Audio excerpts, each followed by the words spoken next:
मुंबईतल्या टँकर संपावर तोडगा काढण्यासाठी हालचाली सुरू झाल्या आहेत। टँकर असोसिएशनचे सदस्य मुख्यमंत्र्यांची भेट घेणार आहेत। टँकर चालकांच्या विविध मागण्यांवर आणि मुंबईतील पाणी पुरवठ्याच्या परिस्थितीवर या बैठकीत चर्चा होण्याची शक्यता आहे। मुख्यमंत्री आणि टँकर असोसिएशनमध्ये होणाऱ्या चर्चेनंतर संपाबाबत अंतिम निर्णय होणार का याकडे सगळ्यांचं लक्ष आहे।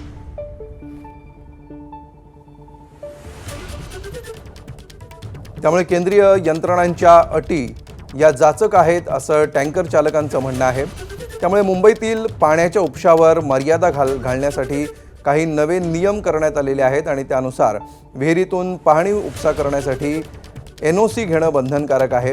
मात्र या प्रक्रियेमुळे आणि ही प्रक्रिया पार पडली नाही तर जो काही दंड आकारण्यात येणार आहे त्या दंडाची रक्कम भली मोठी असल्यामुळे टँकर चालकांनी सध्या पाणी उपसा बंद करणं थांबवण्याचा निर्णय घेतलेला आहे आणि या जाचक अटी बदलाव्यात आणि त्या लागू करू नयेत असं टँकर चालकांचं म्हणणं आहे।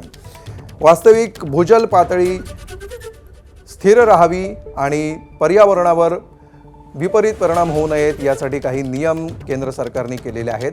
मात्र या नियमांची महाराष्ट्रातल्या इतर शहरांमध्ये अंमलबजावणी न होता केवळ मुंबईतच अशा प्रकारच्या नियमांचा बडगा का उगारला जातो असा सवाल टँकर असोसिएशनकडून सध्या विचारण्यात येतोय।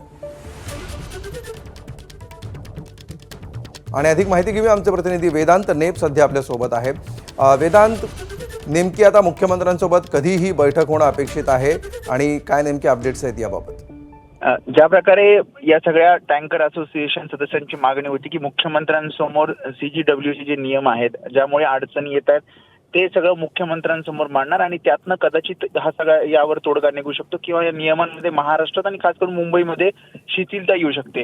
या सगळ्या संदर्भात मुख्यमंत्र्यांनी त्यांना 2:30चा वेळ दिला असल्याचं सदस्यांनी सांगितलं। त्यामुळे 2:30-3च्या दरम्यान ही बैठक पार पडेल आणि त्यानंतर खऱ्या अर्थानं तोडगा निघतो का, कारण ज्या प्रकारे आपण बघतोय एक तर पाणी टंचाई आणि त्यामध्ये टँकरचा संप, त्यामुळे मुंबईकरांना याचा मोठा त्रास होतोय, विकास कामं रखडतील आणि या सगळ्याच्या पार्श्वभूमीवर ही बैठक महत्त्वाची ठरेल आणि नेमकं काय आश्वासन दिलं जातं मुख्यमंत्र्यांकडनं हे सुद्धा पाहावं लागेल। अमोल, निश्चित धन्यवाद वेदांत या सविस्तर माहितीबद्दल। मुख्यमंत्र्यांच्या बैठकीकडे आणि तोडग्याकडे आपलं लक्ष असेल।